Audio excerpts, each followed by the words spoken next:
السلام عليكم ورحمة الله وبركاته. kusoo dhawaada casharkeeni labaad ee koorsada aynu wadnay ee CCNA Labisk. qaybta hore waxaan ku soo aragnay qaabka aad ula soo degi kartid Cisco Packet Tracer iyo qaabka aad ugu shubi kartid computerkaaga. waxaan filayaa inaad ku shubateen computerka. Okay, casharkan noogu xigay wuxuu noqon doonaa Cisco iOS ama Cisco software-ka ku jira ee kuu sahlaya inay Cisco kuu shaqeyso. waxaa loo yaqaanaa Cisco iOS. wax kasta waxaa jira waxa uu ku jira oo ku shaqeeyo. Tusaale computerka operating system Windows ayuu ku shaqeeyaa. mobilada waxay ku shaqeeyaan Android. saas si la mid ah device-ka Cisco ama switch ama router ahaado wuxuu ku shaqeeyaa iOS. software-ka loo yaqaano Cisco iOS. marka software-kaas ayaan basic-giisa baran doonaa qaabka loo fahmo iyo waxa uu yahay. Cisco iOS marka gudihiisa gashid marka ugu horeeya waxa uu soo baxaya user mode meel loo yaqaan. haddii aad aragtid inuu calaamadan leeyahay, haddii aad aragtid yacni calaamadan sida u jeeda, haddii aad aragtid saa u qolocan, haddii aragtid macnaheedu waxa weeyaan waa user mode ayaa joogta. user mode markaad joogtid ama user exit mode markaad joogtid qofku wax badan ma qaban karo. command-yada intooda badani kuma shaqeynayaan oo user mode baa joogta. okay, step-ka ku xiga ee aad waxyaabo badan aad qaban karto ama commands badan ay ku shaqeyn karaan waxaa loo yaqaanaa privilege exit mode ama enable mode. okay, iyada waxaa lagu gartaa calaamada hashta. mar haddii uu ka hormaro device-ka magaciisa router ama switch, calaamada hashka ka hormarto calaamadana switch iyo calaamada hash ama router calaamada hash haday ka hormarto macnaheedu waxaad joogtaa privilege exit mode ayaad joogtaa ama enable mode ayaad joogtaa. okay, waxaa ku xigi doona meel command-yada dhan aad sameyn kartid oo loo yaqaano configuration mode. configuration mode-kaas marka configuration isagu wuxuu leeyahay noocyo badan oo kala duwan ayuu leeyahay. waana meesha ugu sareysa oo command-iga inta ugu badan ay ku shaqeynayaan. wax yar ma aha oo sub commands ah. command-iga gudaha kusii jira oo sub ah ma aha, inta kale yacni way ku shaqeyn doonaan. oo qofka userka halkaa yimaada configuration mode yimaada awood xad dhaaf ah ayuu leeyahay oo switchka ama routerka uu shaqo kaga qaban karo.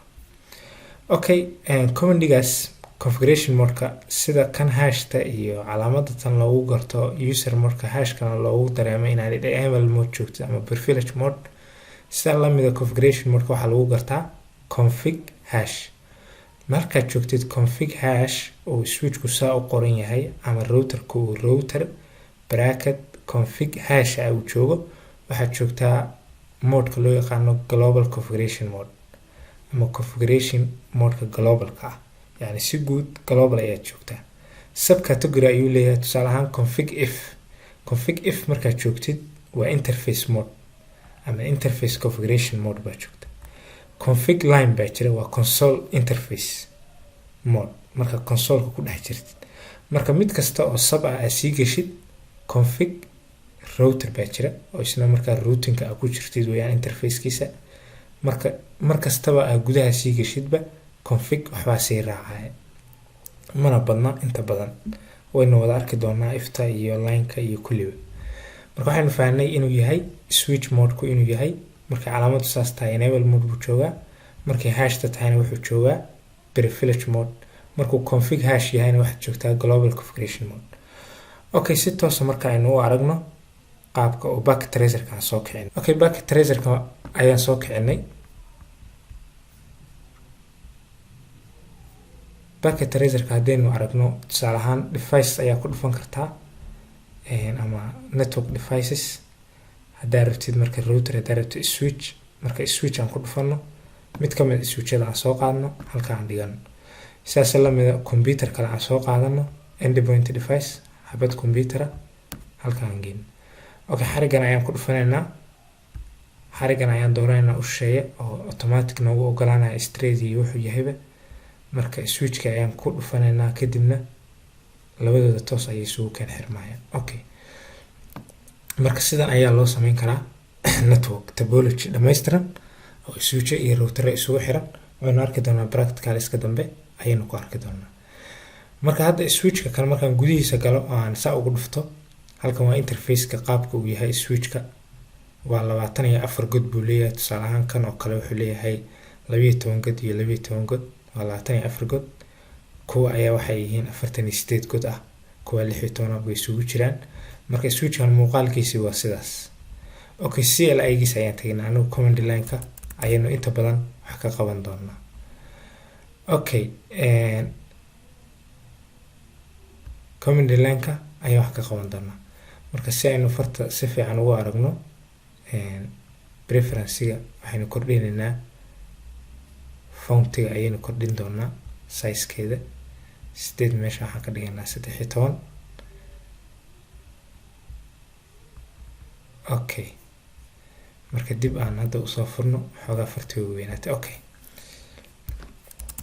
marka switch markuu sidaas yahay simply marka u horeysa calaamadan hadda noo taagan maxay tilmaamaysaa inaan user mode joogno sababtoo ah calaamadii ka weynta ahayd ama calaamadii sidan u dhigan tahay oo greater than ama less than oo kala ah waxay u dhigantaa user mode inaad ku jirtid okay si aad u gashid privilege mode commandiga la qoraayo waa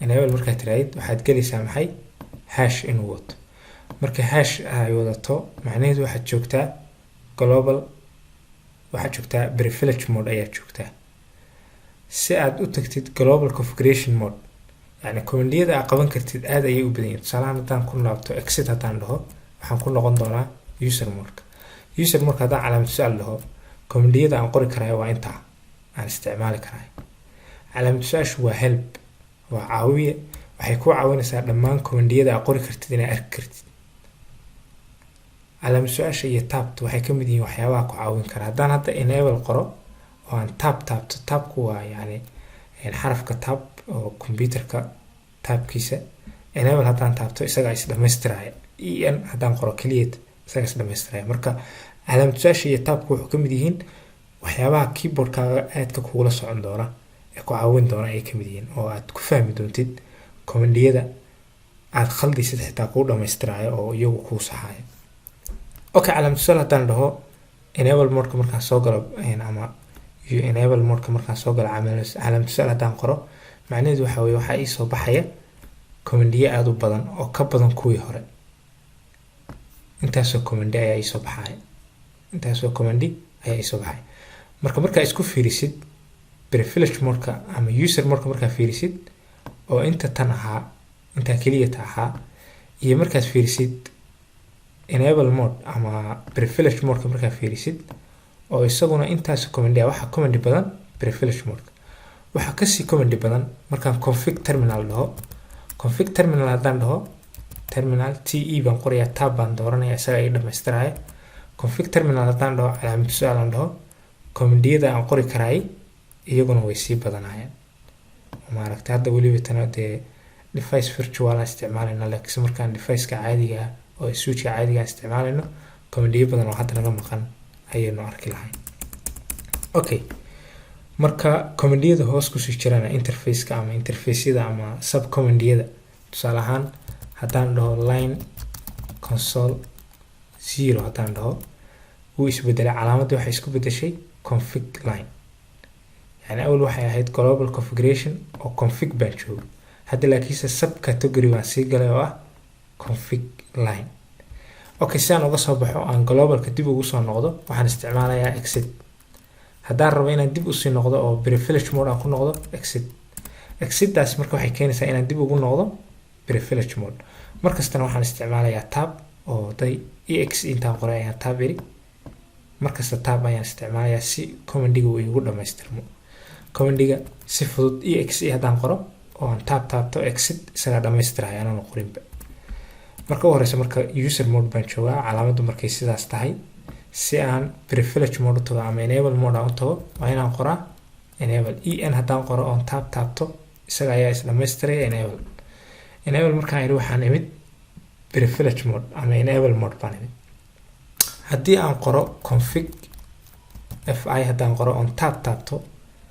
weliba tanaan sii raaciyo terminal te aan qoro keliyata oon taabto config terminal isaga ay dhamaystiraya enter aan dhaho yani wuxuu igeenayaa maxay config terminal buu igeenayaa ama configuration mode configuration command mode يعني configuration mode كما جرى global configuration mode haddaan rabo interface gigabyte tusaalahaan interfaceyadiisa haddaan hal mar exit dib u noqdo aan dhaho show ip interface brief waa commandiyada ugu badan aan isticmaali doono show ip interface brief oo wuxuu tusayaa interfaceyada iyo wixii ku jira wixii aba iyo wixii dansan waynu arki doonaa iyagana hadda interfaceka markaa qoraysid waa fast internet 0/21 kaasaan rabaa inaan gudihiisa sii galo marka gudihiisa markaan rabo inaan galo waa inaan config terminalsha gudaheeda galaa kadibna aan dhahaa interface fast internet 0/21 taasi waxay ii sahlaysaa marka inaan gudaha usii galo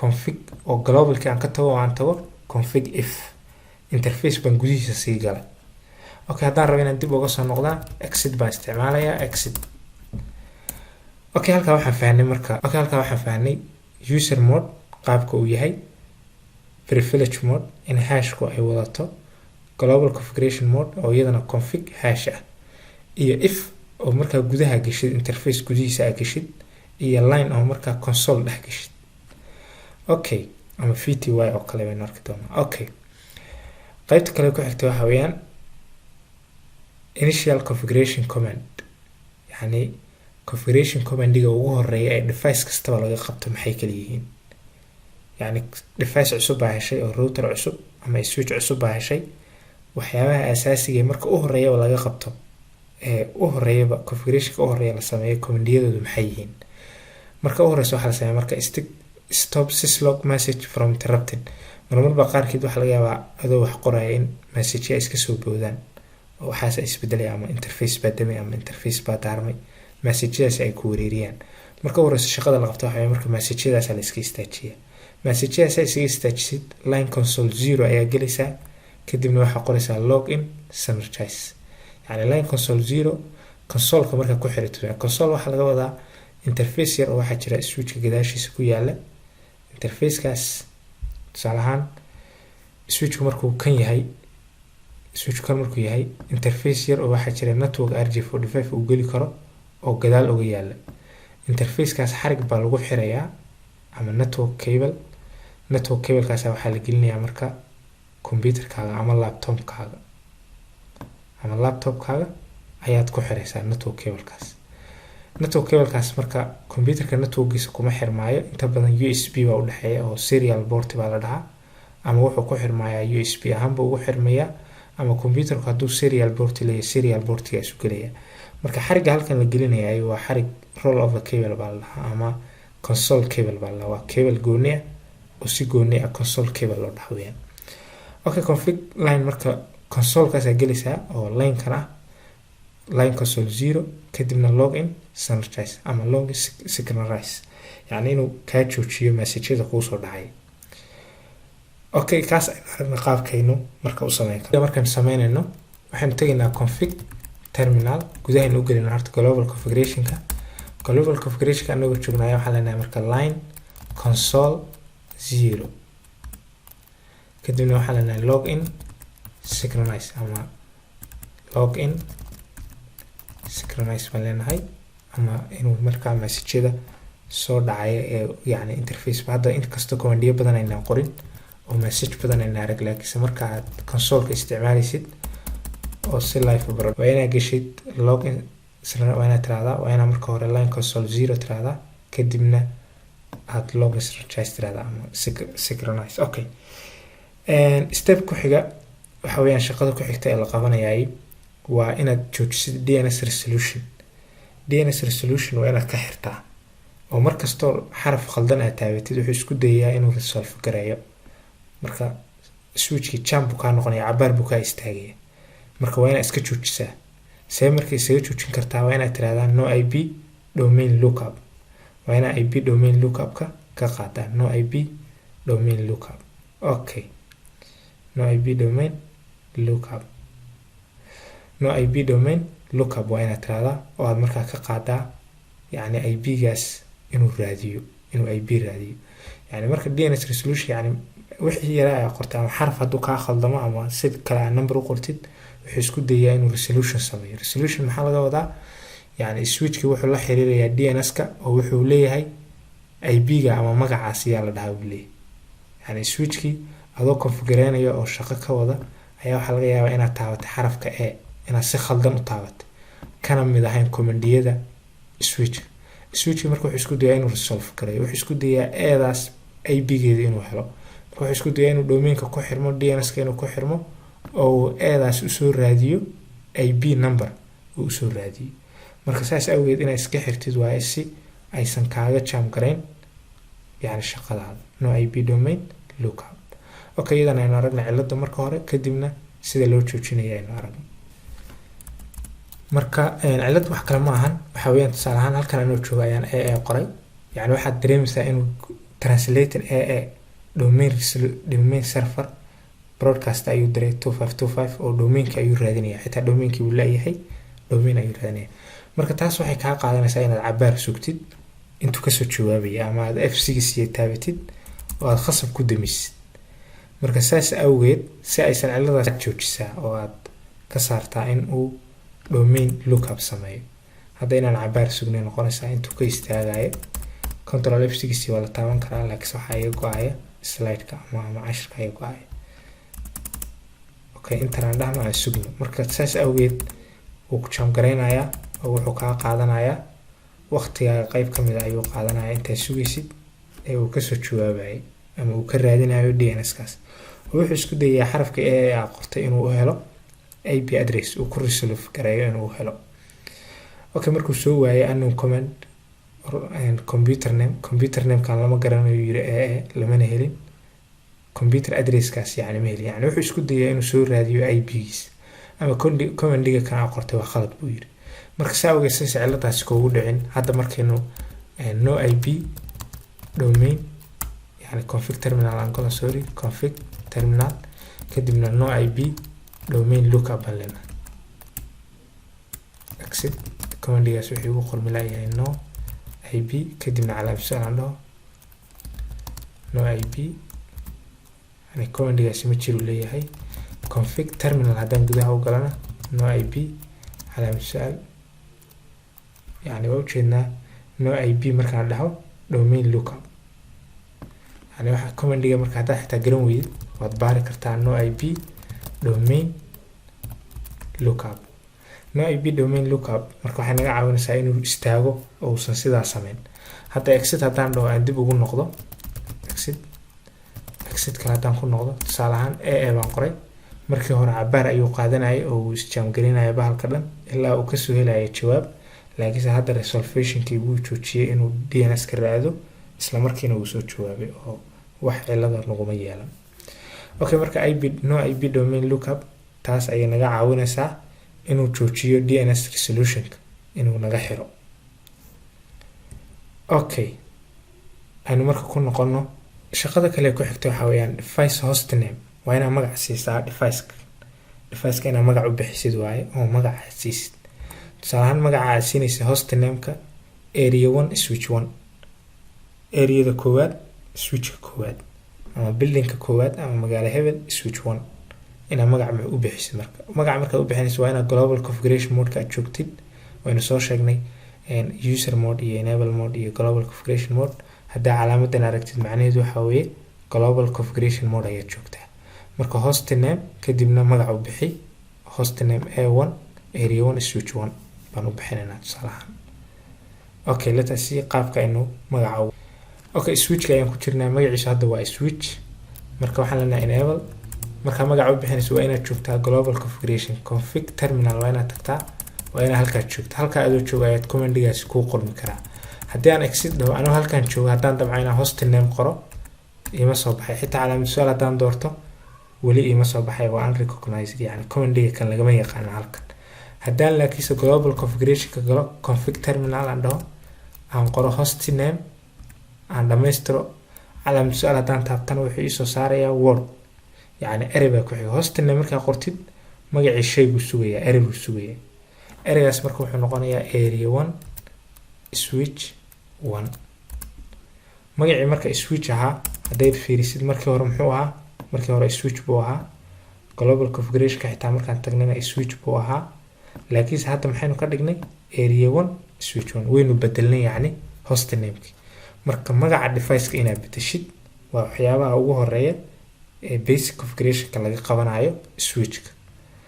Okay, shaqada ku xigta ee la qabanayana maxay tahay? waxaynu soo aragnay domain lookup in laga joojiyo, login synchronize in la sameeyo, logiska soo baxaya la joojiyo, iyo in hostname-ka magaca laga bedelo. Okay, ama shayga magaca saxda uu leeyahay u bixisid switch 1 ama switch 2 u bixisid. waxaynu arkaynaa weli initial configuration bay ku jirnaa banner message. Banner message-ku waa message-ka marka u horeysa qofka u soo baxa. Message-kaas marka qoraysid global configuration mode-ka adoo jooga ayaa waxaad qoraysaa banner MOTD waa message of today iyo calaamadda aad ku soo xiri doontid message-ka. Calaamadaas waxaa la rabaa inaysan ka mid noqon qoraalka aad qoraysid. qoraal dheer ayaad qortay tusaale ahaan 2 sadar ama 3 sadar kadibna waxbaa qortay marka u dambeysa marka waxaad ku soo xiraysaa calaamadii aad ku bilowday ayaad ku soo xiraysaa. Okay, halka waxaynu fahnay marka banner message of today calaamadaad ka bilaabaysid inaad iyo calaamadaad ku xiraysid kadibna message-ka wuxuu ahaadaba halka aad ku qortay. Message-kaas wuxuu noqon karaa disclaimer ama message yani muujinaya shayga kan yani inaan lagu khaldami karin ama aan lagu ciyaari karin. Okay, ama disclaimer ayuu noqon karaa oo shayga qofkii u digaya oo uga digaya shayga kan inuusan ku ciyaarin ama configuration-ka uusan waxba ka bedelin. Message-da noocaas ayaa loo isticmaalaa banner-ka. Okay, command-gaas aan sameeyno. Okay, banner of today markaan sameynayno simply waxaan qoraynaa config terminal anagoo joogno ayaa waxaan leenahay banner MOTD. haddaan calaamad su'aal dhaho banner markaan dhaho maxaa ii soo baxaya MOTD waa message of today. kadibna waxaa ii soo baxaya line inaad qortid. line-kaas C buu ka bilowdaa, maxaa ku dhamaysay C-na waa ku dhamaysay. yani C-du waa delimineatory character, waa shayga wax dhamaystiraya. yani xarafka aad qorayso waxaa rabaa inuusan C ku jirin. marka banner of today xarafka at ayaan anu iska ilaalinayaa oo aan message-kayga ku jiri doonin. kadibna waxaan bilaabayaa marka inaan message-kayga qoro. tusaalahaan xidig baan qorayaa. kadibna waxaan qorayaa tusaalahaan anaan message sidaan doona ayaan u qori karaa. kadibna waxaan qori karaa fadlan ha ku ciyaarin, fadlan waxba ha ka bedelin switch configuration-ka. switch configuration-ka marka inuusan waxba ka bedelin qofkan ayaa ugu digi kartaa ama message-kaas ayaa usoo bixi kara marka uu gudaha saa u galaba. Okay, sidoo kale xariiqdii ayaan kusoo xirayaa. markaan message-kayga dhameeyo xarafka aan kusoo gabagabeyn doono waa xarafka aan ka bilaabay ee at ah. xarafka at ayaan qorayaa, enter baan leeyahay. message-kii marka waa ka baxaya. haddaa caawa dhan wax qoraysa kama bixi kartid message-ka ilaa aad qortid xarafkii aad tiri waan ku dhameynayaa message-ka intuu doono noqon karaa. Okay, qofku exit markaan dhahno goormuu usoo baxayaa message-kan qofku exit marka u horeysa aad enter tiraahdo adoon gaarin user mode-ka message-kan ayaa kasoo horeyn doona message MOTD. yani message-kaasi inta badan waxa lagu qoraa digniin ah ama disclaimer.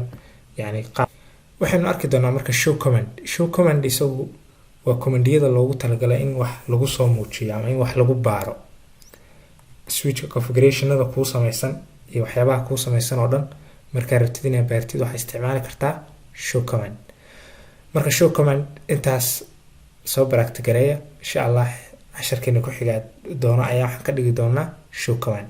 haddii aad casharadan ka heshay taxanaha oo CCNA Labiska fadlan igu dhiirigeli inaan casharadan soo badiyo, like, comment iyo inaad la share garaysid asxaabtaada. insha Allah waxaan isku dayi doonaa inaan casharo badan oo faa'iido leh idinku soo gudbiyo bartan YouTube-ka. wassalaamu calaykum waraxmatullahi.